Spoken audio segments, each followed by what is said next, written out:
Hello, friends. This is Dave Hurwitz, executive editor at ClassicsToday.com, here with the greatest recordings ever. And today we're talking about Wagner's Ring.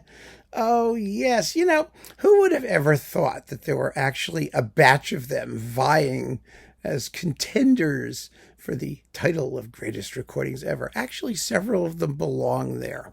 The Schulte Ring, of course, we've already discussed as one of the most important recording projects ever. And it was. And the result was certainly one of the greatest recordings ever. It could be in this series, and maybe someday it will pop up again if we feel like discussing it more.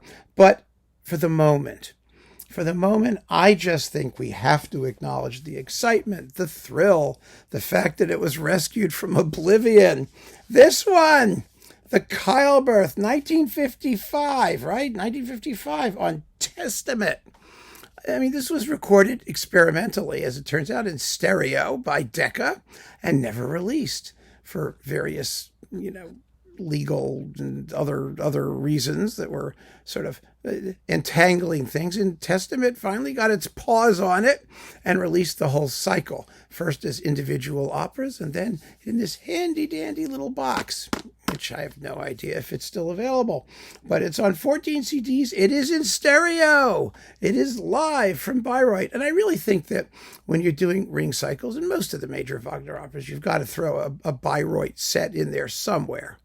Because the post-war Bayreuth era, that is essentially the 1950s and early 60s, when the Bayreuth Festival got going again under the grandchildren of Der Meister, that was an amazing time artistically. For people who were able to witness these radical new conceptions of these operas, which didn't involve any naturalism. They got rid of the dragons, and they got rid of the forest, and they got rid of the Valhalla, and they got rid of everything. They just had lighting and shapes and things, and it was like a really big deal. So that was like really important. But more than that, it was a period where we had some of the most outstanding Wagner singers in the entire universe. And this one particularly has them all in really, really fresh voice, doing their absolute best. And this is before the Schulte Ring. The Schulte Ring got going in 1958, you'll recall. It's about there with Das Rheingold, and then throughout the 60s. And it had like the next generation of Wagner people, and some of these who are getting on in years. But this one had the great Wagner singers of the 50s, and they are all at the top of their game. And Keilberth was a wonderful theatrical conductor. His interpretation is closer to those of like Karl Böhm. He wasn't a philosophical conductor. He wasn't one of those guys who turned the whole thing into, a conductor's essay in aesthetics, as Karajan did. He wasn't somebody who dominated his singers. He accompanied, but he accompanied with understanding and richness and intelligence and superb dramatic pacing. And oh wow, these are company productions with a real ensemble cast, and you can't ever substitute that. You can get all the greatest singers in the world and you can stuff them together on stage, and it doesn't mean you're going to get a great performance. You may get some great moments from individual singers, but operas are not just about individual singers. It's about the way they interact. It's about their relationship to one another, and the relationship between the conductor, the orchestra, the singers, and the characters to themselves and each other. And it's all tangled up. So having a real ensemble cast is just a phenomenal thing. A wonderful, wonderful thing. And so, yes, it's like, the Lucerne Festival Orchestra. When Claudio Abbado had them, everyone said, "Oh, Lucerne Festival, the greatest players in the world were in the Lucerne Festival Orchestra." Who cares? It doesn't mean anything. What matters is that you have an orchestra that's played together as an ensemble for decades. Then you have ensemble, you have an orchestra. Anyway, so here we have the Bayreuth Festival Orchestra, of course, and let's just talk about who the various people are who are doing this, because, you got all these booklets in here, right?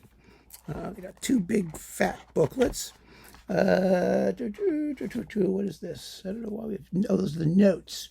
And these are the running times and cast lists. You have two booklets.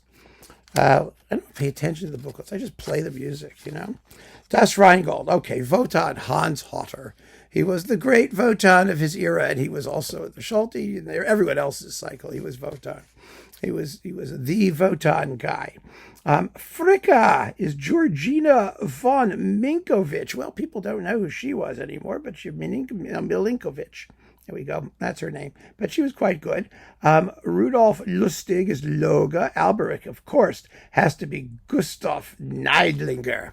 He had this dark voice, and he was a character actor, fabulous villain. Really, just wonderful, wonderful black bass.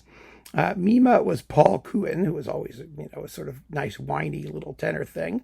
And then you've got, all these other people Ludwig Weber is Fasolt and Joseph Greindl is Fafner. So those are fun. And, and the three Rhine maidens who are, Jutta Vulpius, Elizabeth Schertel, and Maria Graf. And whether or not you've heard of them or know who they are now, they were all wonderfully well suited for their roles. And so there you've got, Das Rheingold, which is a real, ensemble cast anyway. You've got Freya, Fricka. Where's Fricka? Yeah, we had that. Yeah, Fricka. Fricka's quite good. Okay, so what's next? Oh, what's next is I have to turn the page. Walküre, Brunhilde. Astrid Varnay. One of the great dramatic sopranos of the 20th century, and her career was pre-war and a bit post. By the 19s, she sang until the 1980s. I mean, she sang for her whole life, taking on character roles and things that required less and less voice as she got older. But she was born to be in the theater. Her parents were opera people. She was a pro, and she had a fabulous dramatic soprano voice, superb theatrical instincts, great intelligence. She was the complete package. And her Brunhilde is one of the things.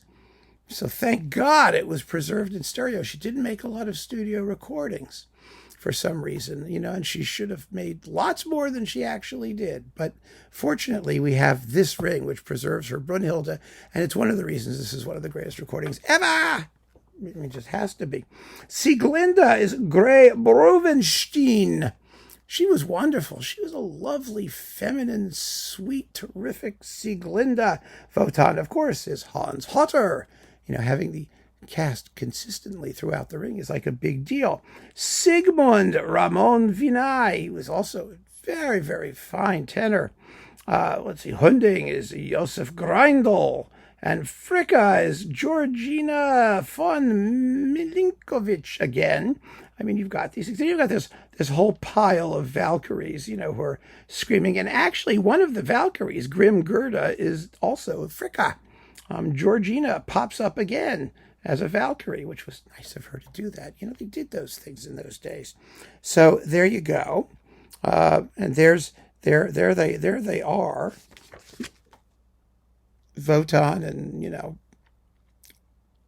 what's her name? Astrid, looking at each other going like, oh shit, something bad's going to happen. Oh yeah. Anyway, so there we are. Then we've got, let's see.